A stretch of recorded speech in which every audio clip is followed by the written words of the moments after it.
আসসালামু আলাইকুম প্রিয় শিক্ষার্থী বন্ধুরা, আজকে আমি তোমাদেরকে পঞ্চম শ্রেণীর 90 পৃষ্ঠার 13 নং প্রশ্নের সমস্যার সমাধান করে দেখাবো।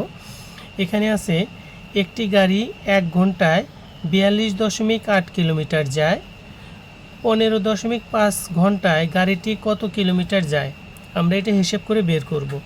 1 ঘন্টা যায় 42.8 কিলোমিটার, তাহলে এবার 1 ঘন্টার কথা বলা হয়নি, এখানে বলা হয়েছে 15.5 ঘন্টায় যায়। নিশ্চয়ই 1 ঘন্টার চেয়ে 15.5 ঘন্টা বেশি, এজন্য এটাকে গুণন করতে হবে।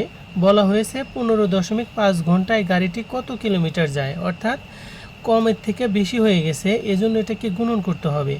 এখানে আমরা সর্বপ্রথমে লিখব যে একটি গাড়ি 1 ঘন্টায় যায় 42.8 কিলোমিটার। এখানে 13 নম্বর আমি করে দিচ্ছি তোমাদের, 13 নম্বর লিখছি। এখানে লিখব 1 ঘন্টায় যায়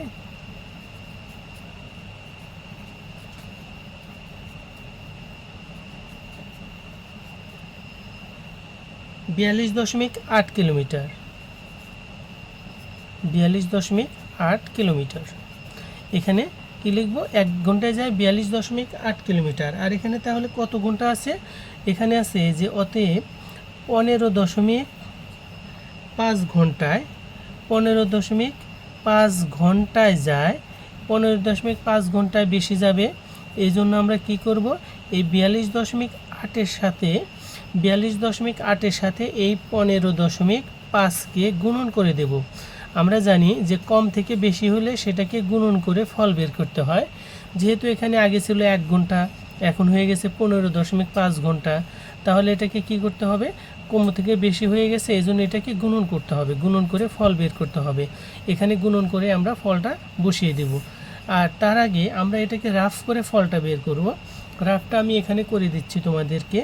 এখানে উপরে লিখতে হবে 42.8 এবং নিচে লিখতে হবে 15.5। যখন আমরা গুণন করব তখন এই দশমিকের কথা মাথায় রাখবো না, দশমিকটাকে আমরা এখানে এটা পরে আমরা হিসাব করে বের করব।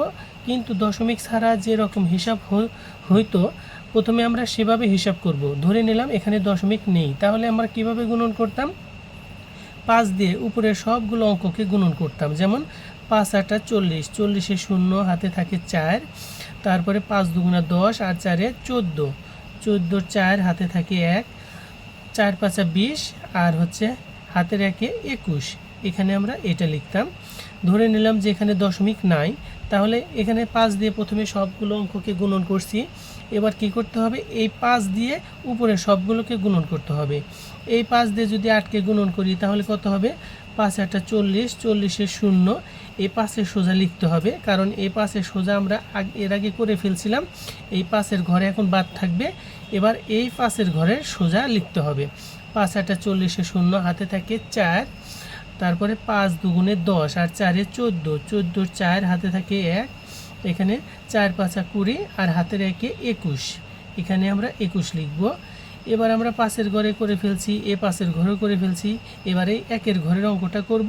এই জন্য এই সোজাটা ফল লিখতে হবে। এখানে 1 দিয়ে যদি 8-কে গুণন করি, 8 8 8, এই সোজা লিখতে হবে, এই 1-এর সোজা লিখতে হবে 8 8 8। 1 দিয়ে 2-কে গুণন, 2 1 2, এখানে আমরা 2 লিখব।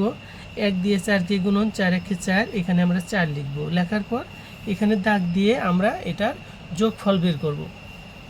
এখানে 0 একা আছে, 0 0ই হবে। এখানে 0 আর 4 আছে, 0 আর 4 যোগ করলে 4ই হয়। এখানে 8 আর 4-এ 12 হয়, 12 আর 1-এ 13 হয়, 13 3 হাতে থাকে 1, 1 যাবে 2-এর মধ্যে 3, 3 আর 1-এ 4, 4 আর 2-এ 5 6, এখানে 6 হবে। এখানে 4 আর 2-এ 6 হবে। এটা হচ্ছে ফল। এখন আমরা দশমিক বাদ দিয়ে গুণন করেছিলাম, এখন দশমিকটাকে বসিয়ে দেওয়ার পালা।